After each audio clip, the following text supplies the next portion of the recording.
রাজধানীর বেইলি রোডে ৭১ নম্বর ঠিকানায় অবস্থিত ঢাকা জেলা সার্কিট হাউস। সরকারি কর্মকর্তারা দাপ্তরিক কাজে রাজধানী এলে ওঠেন এখানেই। তবে ভবনটি বেশ পুরনো হয় তা সংস্কারের উদ্যোগ নেয় বিগত সরকার। ২০২৪ সালের ৯ জুন একনেক সভায় ৩৩৪ কোটি টাকারও বেশি ব্যয়ে নতুন অত্যাধুনিক সার্কিট হাউস ভবনের জন্য প্রকল্পের অনুমোদন দেয়া হয়। তবে প্রকল্পটি বেশ বিলাসী হয়, সে সময় নানান আলোচনার জন্ম দেয়।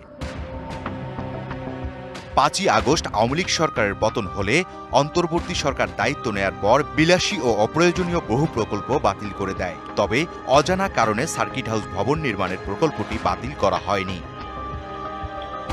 প্রকল্পটির বেশ কিছু নথি এসেছে ডিবিসি নিউজের হাতে। এতে দেখা যায় ৫ তারকা হোটেলের মতো সাজানো হচ্ছে পুরো ভবন। সুইমিং পুল নির্মাণেই ব্যয় ধরা হয়েছে ৬ কোটির বেশি। গার্ডরুম তৈরিতে খরচ প্রায় ১.৫ কোটি টাকা।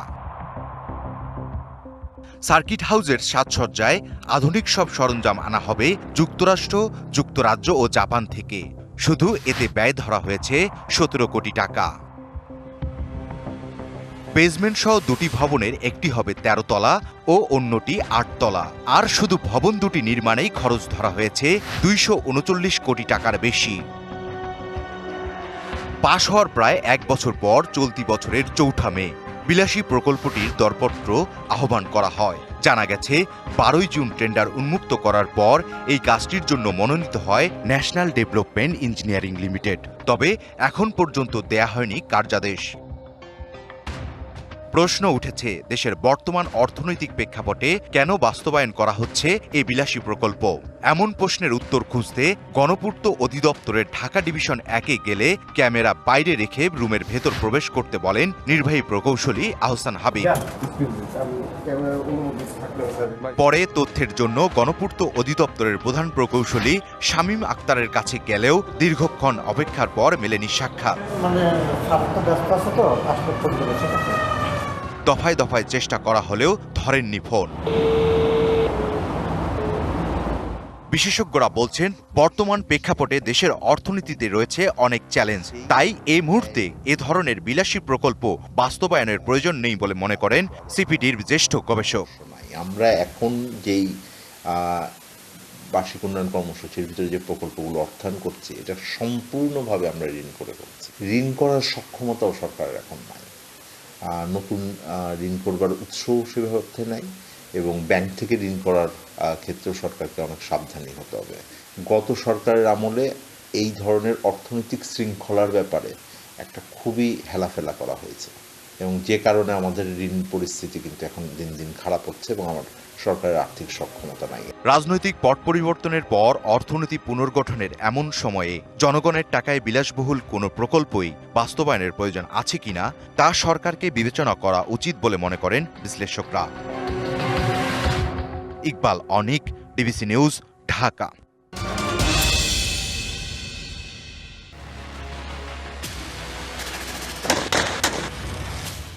সরকারি চাকরিতে কোটা বাতিলের দাবিতে যে আন্দোলন গড়ে উঠেছিল গেল বছরের জুলাইয়ে, সেই আন্দোলন একসময় হয়ে ওঠে সরকার পতনের এক দফা আন্দোলন। ছাত্রদের নেতৃত্বে গড়ে ওঠা এই আন্দোলন এক পর্যায়ে স্বতঃস্ফূর্তভাবে অংশ নেয় জনতা। ৫ই আগস্ট পতন ঘটে শেখ হাসিনার সরকারের। 8ই আগস্ট বর্তমান সংবিধান মেনে ডক্টর ইউনূসের নেতৃত্বে গঠিত হয় অন্তর্বর্তী সরকার। অন্তর্বর্তীকালীন সরকারের প্রধান উপদেষ্টা পদের কর্তব্য বিশ্বস্ততার সহিত পালন করিব।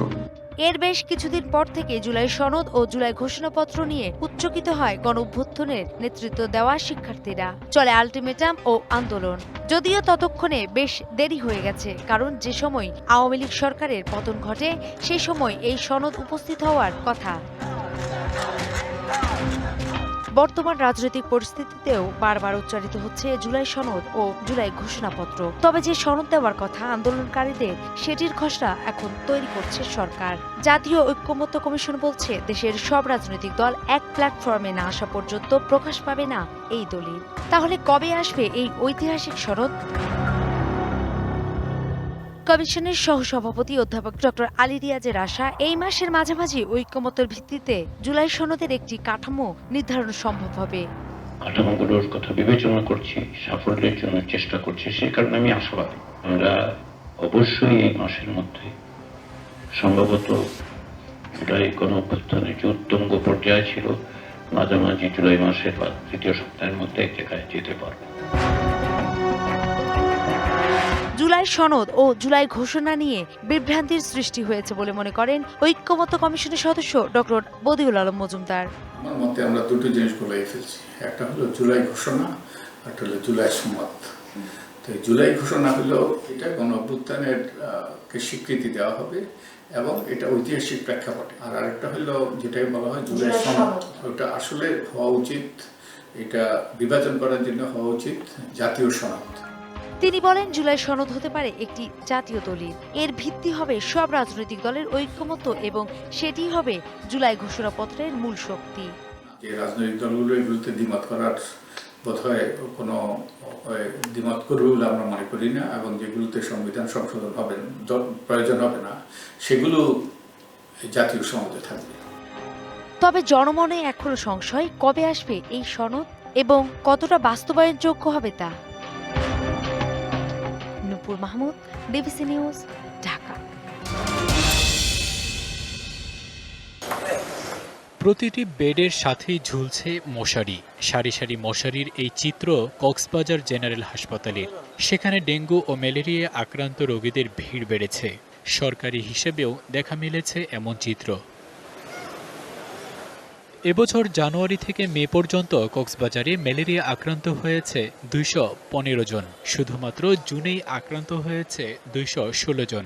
মৃত্যু হয়েছে 6 জনের। অন্যদিকে ডেঙ্গু আক্রান্ত হয়ে কেউ মারা না গেলেও পরিস্থিতি আশঙ্কাজনক। জানুয়ারি থেকে 25শে জুন পর্যন্ত আক্রান্ত 2508 জন। জ্বর আক্রান্ত হওয়ার পর ডেঙ্গু আর ম্যালেরিয়া শনাক্তে সময় লাগছে বেশি বলছেন অনেকে। আর বাচ্চারা 3 দিনের চিকিৎসা করছে, 3 দিন চিকিৎসা হচ্ছে, চিকিৎসাটা বাড়ানো আর বাচ্চারা ফোন দেওয়া নাই, হাসপাতাল মেডিকেল হাসপাতালের মধ্যে ভর্তি করাই। জ্বর উঠিলে মানে গমুক ভালো হয়ে গেল, ডাইরেক্ট আবার গিয়ে তো সাইডটা আবার জ্বর উঠি। এই সময় মাথা ঘুরাইল, বমি আসছিল, জ্বর উঠলে ম্যালেরিয়া হয়। এ অবস্থায় জেলা উপজেলা পর্যায়ে সরকারি হাসপাতালগুলোতে সেবা কর্নার চালুর পাশাপাশি বিশেষ প্রস্তুতি নেওয়া হয়েছে বলছেন জেলা হাসপাতালের তত্ত্বাবধায়ক। যেহেতু রোগী সেরকম বাড়ে নাই, আমরা আপাতত 6টা বেড, আমি বলেছি তো 6টা বেড রেখেছি আর কি। কিন্তু আপনারা যদি ওয়ার্ডে যান দেখবেন আমাদের প্রায় 850-950 রোগী ভর্তি থাকে, 3 গুণের অধিক রোগী ভর্তি থাকে আর কি। এবং সঙ্গত কারণে আমরা তো জেনারেল রোগীদের বেশি চিকিৎসা দেবো, করোনা রোগী তো সিলেক্টেড, যদি আসে এটাকে আইসোলেশন করে আমরা আলাদা জন্য রেখেছি আমরা। ম্যালেরিয়া ও ডেঙ্গু প্রতিরোধে জনসচেতনতা বেশি জরুরি বলছেন বিশেষজ্ঞরা। জ্বর দেখা দিলেই ডেঙ্গুর পাশাপাশি ম্যালেরিয়া পরীক্ষার পরামর্শ তাদের। এই ম্যালেরিয়া ট্রিটমেন্ট করার জন্য সরকারিভাবে পুরোপুরি ব্যবস্থা আছে, 1 টাকাও কোনো পাবলিকের খরচ হবে না। আমরা সেটা এখন আপনাদের মাধ্যমে আমরা এটা অনুরোধ করবো যে আপনারাও প্রচার করবেন যে জ্বর হলে যেন ম্যালেরিয়ার কর্মীদের সাথে যোগাযোগ করে। কক্সবাজারে স্থানীয় 25 লাখ বাসিন্দার পাশাপাশি ক্যাম্পগুলোতে আশ্রিত রোহিঙ্গার বসবাস 12 লাখের বেশি। আর পর্যটন নগরী হওয়ায় প্রতিদিনই সমাগম ঘটে হাজারো পর্যটকের। তাই যে কোনো সময় পরিস্থিতি আরও খারাপ হওয়ার শঙ্কাও আছে। DBC news desk. দীর্ঘ 16 বছরের দমনপীড়নের পর বরিশালের রাজনীতিতে বিএনপি আবারও সংগঠিত হচ্ছে। ইতোমধ্যে জেলা ছাত্রদলের অধীন 9টি উপজেলার 65টি শিক্ষা প্রতিষ্ঠানে ঘোষণা করা হয়েছে নতুন কমিটি। এবারের কমিটিতে এসেছে বেশ কিছু নতুন মুখ। দলীয় নেতারা বলছেন মাঠ পর্যায়ে সক্রিয় এবং ত্যাগীদের মূলধারায় আনা হচ্ছে। যারা রাজপথের ত্যাগ স্বীকার করেছে, হামলা শিকার হয়েছে, তাদেরকে কমিটিতে অগ্রাধিকার দিয়ে তৃণমূলের মতামতের ভিত্তিতেই আমাদের দলের কমিটিগুলো করার নির্দেশনা ভারপ্রাপ্ত চেয়ারম্যান দিয়েছে।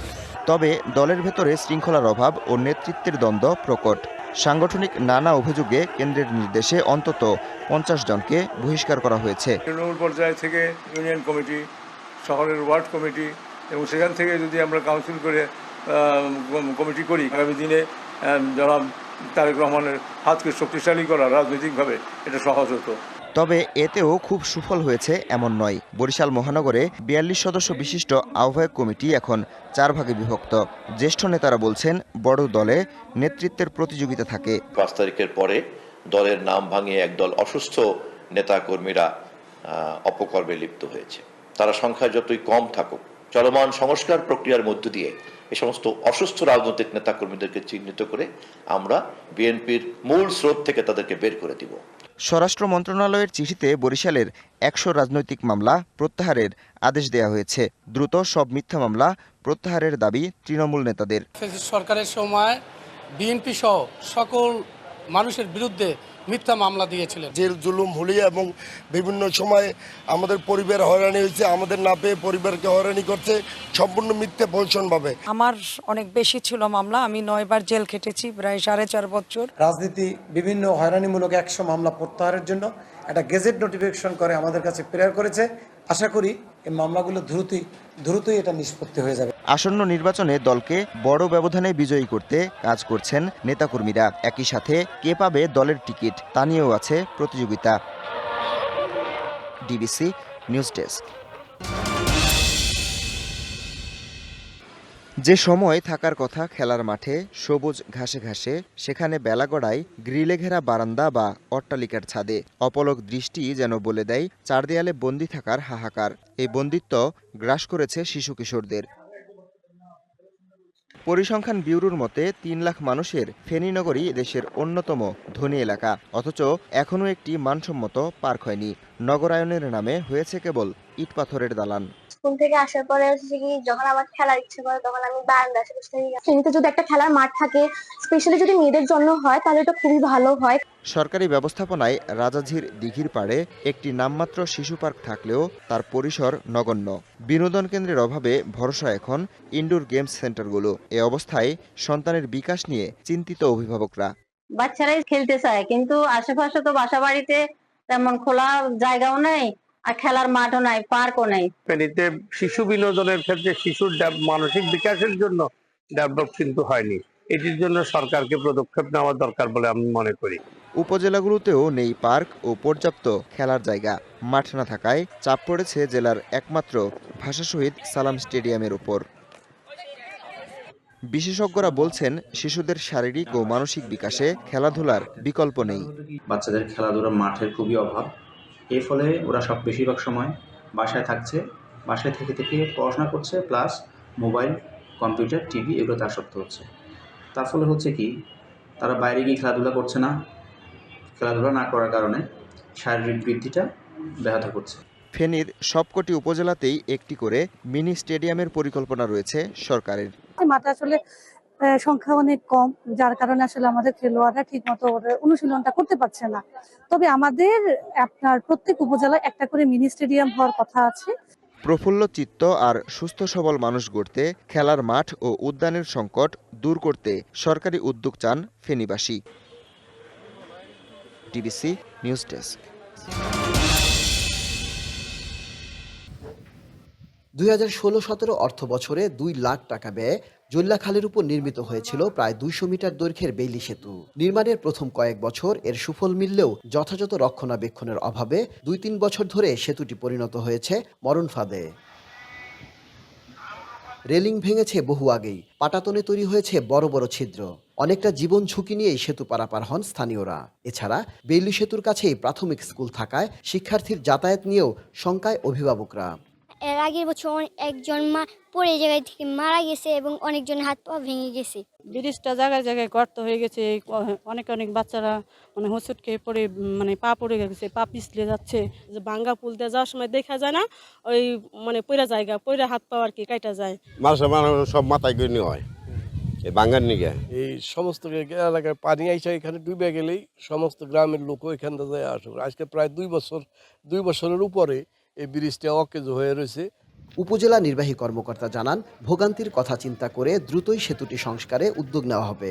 ব্রিজের বিষয়টি আমাদের নজরে আছে, ওখানকার এলাকাবাসী আমাদের কাছে এসেছিল। সম্প্রতি এই ব্রিজটি ইউনিয়ন পরিষদের মাধ্যমে সংস্কার করে দেওয়া হবে। জনস্বার্থে ঝুঁকিপূর্ণ বেইলি সেতুটি সংস্কারে দ্রুত ব্যবস্থা নেবে কর্তৃপক্ষ, এমনটাই প্রত্যাশা স্থানীয়দের। Ashraful Alam Liton, DBC news, Manikganj.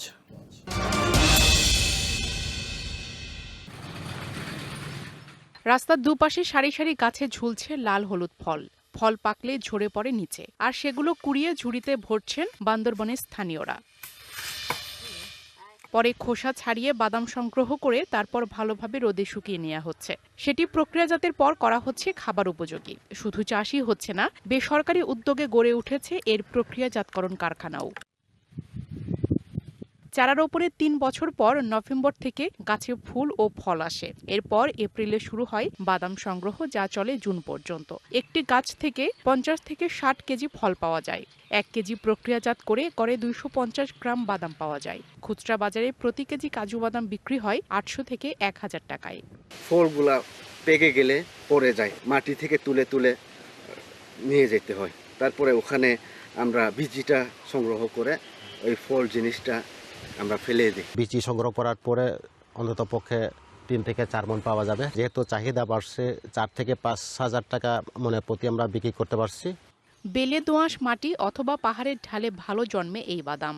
পাহাড়ি অঞ্চলে অনেক জমি অনাবাদি পড়ে থাকায় এখানে কাজু বাদাম চাষ খুবই উপযোগী বলছেন কৃষি কর্মকর্তা। কাজু বাদাম একটি উচ্চ মূল্যের ফসল হয়, বিদেশে রপ্তানিতে এর যথেষ্ট সম্ভাবনা রয়েছে। কৃষি সম্প্রসারণ অধিদপ্তর কাজু বাদামের উৎপাদন কলাকৌশল নিয়ে বিভিন্ন ধরনের প্রশিক্ষণের আয়োজন করে থাকে। জেলা কৃষি বিভাগের তথ্য মতে ২০২৩-২৪ অর্থ বছরে ২৬১৯ হেক্টর জমিতে ১৬০৬ মেট্রিক টন কাজু বাদাম উৎপাদন হয়। DBC news desk.